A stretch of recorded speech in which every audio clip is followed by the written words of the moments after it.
බලා කිව්වට කොහෙද බං ඉව්ව කරන්නේ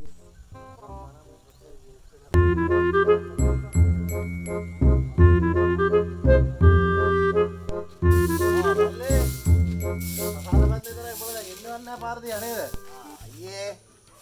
ඕවත් නම් ඉන්න එපා හරියේ මැනිකේ ට්‍රේඩින්ග් එකක් අදමුද මේ අපේ පරණ යාළුවෙකුත් ඇවිල්ලා ඉතින් කොහොමද අයියේ මේ දවස්වල ව්‍යාපාර කටයුතු එහෙම සරුයිද හරප කතා කරනවා මදේ මන් දැන් මන්ද ඉවරලා ගෙදරලා හිටියා බං ඈ මේ වරෙන් වැඩට ඇවිල්ලා යන කෑලි ටිකේ සේල් එකක් ගහලා දීපන්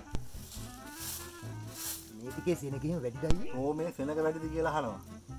ඊයේ යකෝ සෙනග මදි වෙලා එහා පැත්තකින් අරගෙන දුන්නේ යකෝ කොහොමත් උන්ට දීපුවාම නේ අයියේ සොමිය මතක් වෙන්නේ ඒක ගේමු එහෙනම්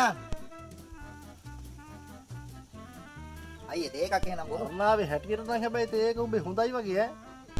ඒකේ වග බීරිල්ලක් නෑ තේ හදලාද ගෙදර දේරටම බඩ ගිහිල්ලා